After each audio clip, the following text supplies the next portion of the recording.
Hello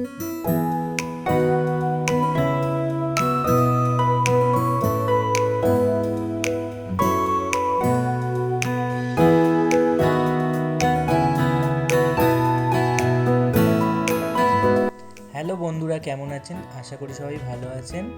আমাদের চ্যানেলের আরেকটা ব্লগে আপনাদের সবাইকে স্বাগত।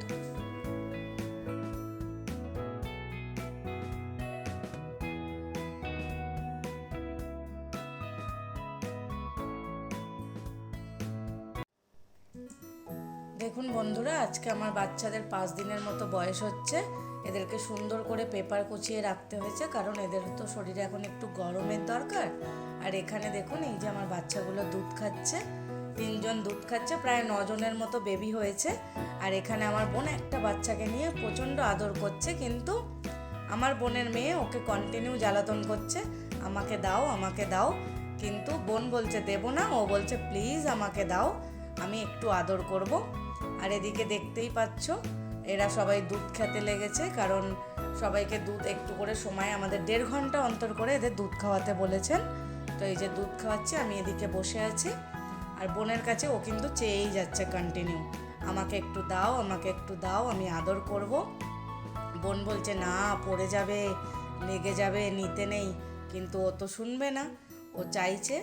আর এই দেখুন, এদিকে আমার হাজব্যান্ড ও বাচ্চাদেরকে বের করে এদেরকে টয়লেট করাচ্ছেন, কারণ এখন তোর মায়ের চেটে ওদেরকে টয়লেট করানো দরকার, কিন্তু ওর মা এমনই, ওদেরকে না চাটছে না কিছু করছে।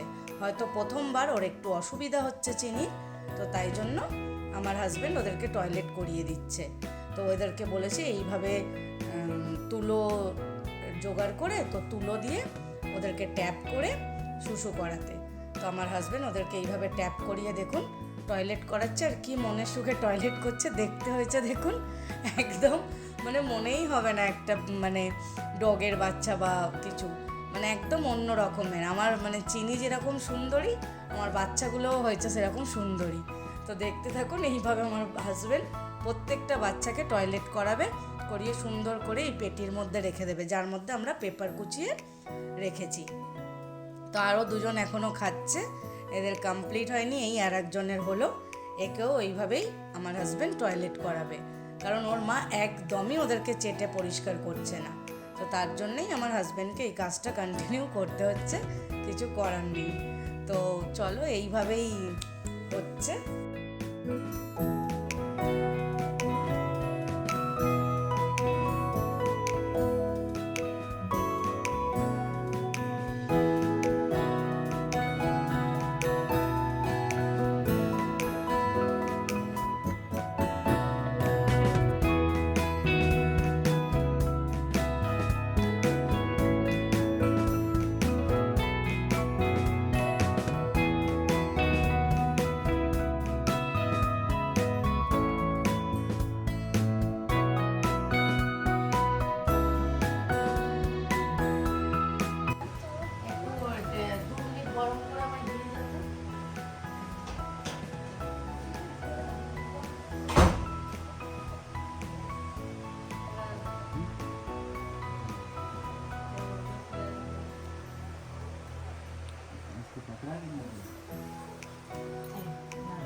একটু গান শোনাও, গান শোনো। গান করে এরকম করে, আয় আয় আয় পাখি, গান করো। টুইঙ্কেল টুইঙ্কেল শুনিয়ে দাও।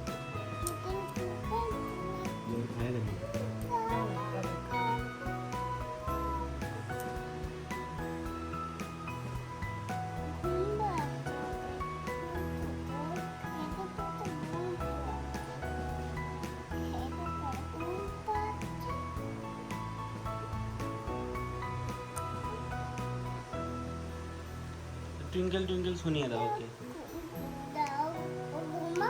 তুমি টুইঙ্কেল না শোনালে জেগে যাবে। হ্যাঁ, তুমি টুইঙ্কেল টুইঙ্কেল শুনিয়ে দাও একটু। হ্যাঁ, আয় পাখি শোনো। আয় পাখি, আয় পাখি। তুমি একটু শুনিয়ে দাও, আয় পাখি। ওরম করলে কিন্তু নিয়ে নেবো। আমি বাচ্চাদের খাওয়া দাওয়া কমপ্লিট করিয়ে আমি আর দিদি বেরিয়ে পড়েছি বাজারের উদ্দেশ্যে। আজকে একটু মাছ কিনবো, সবজি বাজার করব। কারণ কালকেরে দিদির শাশুড়ি মা আর শ্বশুরমশাই চেন্নাই থেকে আসছেন। ওনারা মাছ খেতে খুবই ভালোবাসেন। ওনারা চেন্নাইয়ের যে জায়গাটা থাকেন সেখানে মাছের বাজার প্রায় নেই, কারণ সেটা মারোয়াড়ি এলাকা, ওখানে মাছ এরকম পাওয়া যায় না। তাই ওনারা যখনই কলকাতায় আসেন ওনারা মাছ খান। তাই জন্য আমরা দুজনে তাড়াতাড়ি করে চলে যাচ্ছি বাজারে, অনেক মাছ কিনবো। এক সপ্তাহ প্রায় মাছ আমরা কিনে ফেলবো।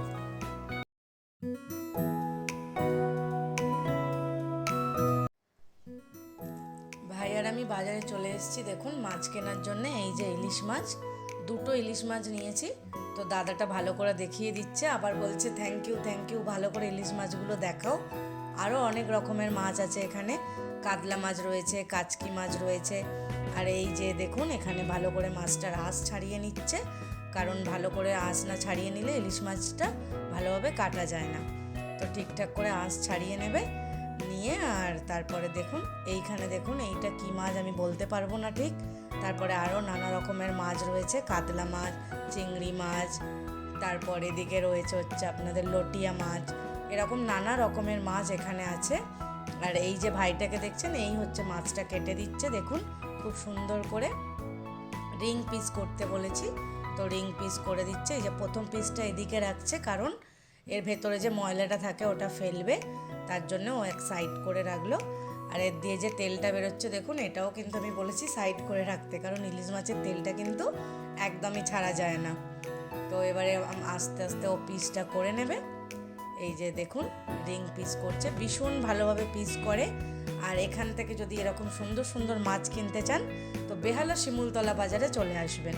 খুব সুন্দরভাবে মাছ এরা কেটে পরিষ্কার করে দেয়। এই যে পিসগুলো করে করে রাখছে দেখুন। আমি 2টো ইলিশ মাছ নিয়েছি, তার মধ্যে একটার পিস এখন করছে। পিসগুলো দেখুন দারুণ হচ্ছে না, বেশ সুন্দর দেখতে লাগছে কিন্তু। বন্ধুরা দেখুন, ভালো লাগলে কিন্তু সবাই চলে আসবেন এখানে মাছ কিনতে। তো দেখুন এই যে পিসগুলো বেরিয়ে গেল, এটা লেজাটা, এটাও ঠিকঠাক করে পিস করে পরিষ্কার করে এই যে রাখবে। এবারে আর একখানা মাছ নিয়ে নেবে, সেটাকেও কিন্তু কাটা শুরু করবে। এই যে নিয়ে নিল আর একটা মাছ, এটাও কিন্তু আমরা রিং পিসই করতে বলেছি, কারণ যেহেতু শুনলেন আমার ভাই এক্ষুনি বলল আমার শাশুড়ি মা শ্বশুরমশাই আসছেন, তো তাদেরকে তো চেন্নাই থেকে আসছেন বলে কথা, সুন্দর করে খাওয়া দাওয়া করাতে হবে। তো এই জন্যে আমাদের এই যে তেলগুলো সাইড করে রাখা হচ্ছে, এগুলো আলাদা করে কিন্তু প্যাকেট করে দিতে বলেছি, মাথা আর তেলটা আলাদা প্যাকেট হবে।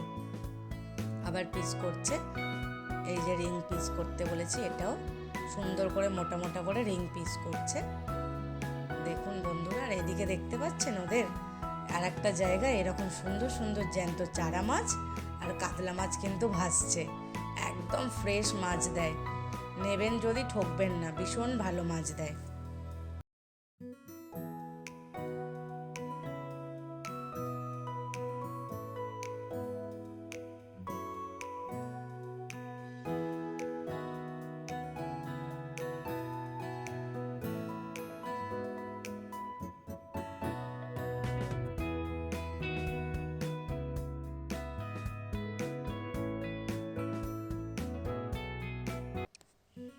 এবার দেখুন বন্ধুরা, মাথাগুলোকেও পিস করে আলাদা করে দিতে বলেছি, সুন্দর করে পিস করে পরিষ্কার করে দিচ্ছে, কারণ 2টো করে টুকরো না করে দিলে আমাদের বাড়িতে ওরকমভাবে পসিবল না পিস করাটা।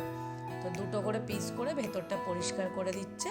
তো 2টো মাছের তো 4খানা হয়েছে, ঠিক আছে, মাথাটা টুকরো করে। তো এবারে এরকমভাবে সুন্দর করে প্যাকেট করে দেবে।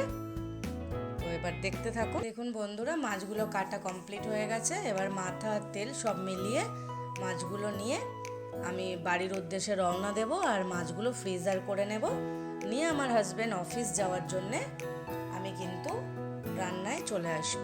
এই যে চলে এসেছি রান্নায়। এখানে টমেটো, পেঁয়াজ, রসুন, ঝিঙে 1 কিলোর মতো, 250 মতো আলু, এখানে ছোলা ভিজিয়ে রেখেছিলাম, কাঁচা ছোলা।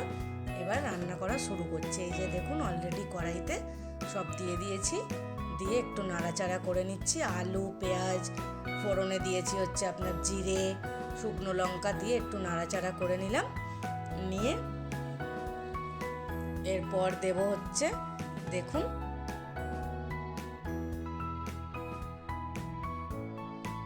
আবার একটু ভালোভাবে নাড়িয়ে নিলাম, কারণ একটু ভালো করে কষিয়ে নিতে হবে, সবজিটা তো কাঁচা। তো একটু ভালো করে কষিয়ে নিয়ে এবার দিয়ে দেবো পেঁয়াজ, তারপরে দিয়ে দেবো টমেটো, দিয়ে আবার ভালো করে এটাকে নাড়িয়ে নেব।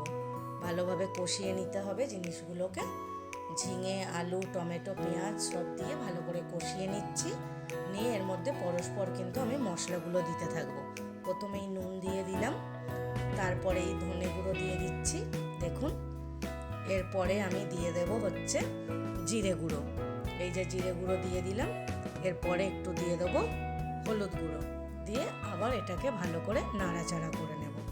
এই যে ভালোভাবে নাড়াচাড়া করে নিচ্ছি, নিয়ে একটু দেখে তারপরে আবার দিয়ে দেবো লঙ্কা গুঁড়ো।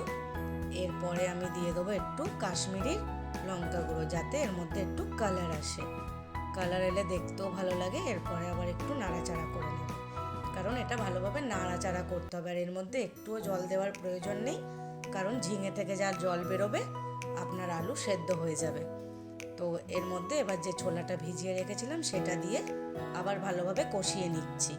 তো দেখুন কিভাবে কষাচ্ছি, এইভাবে কিন্তু এই রান্নাটা দারুণ সুন্দর খেতে লাগে।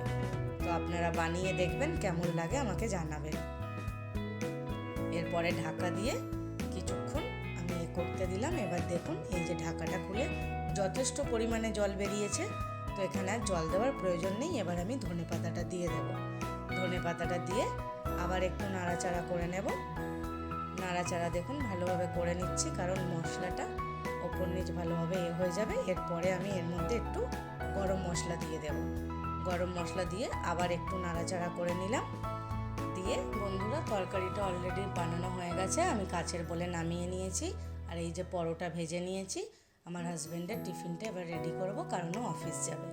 এই যে এর মধ্যে তরকারিটা তুলে নিচ্ছি, আর ভালোভাবে তরকারিটা তুলে গুছিয়ে নিচ্ছি। আর তারপরে ওই আরেকটা যে বাটি দেখছেন, ওর মধ্যে পরোটাটা তুলবো, তো তারপরে রেডি করে দেবো।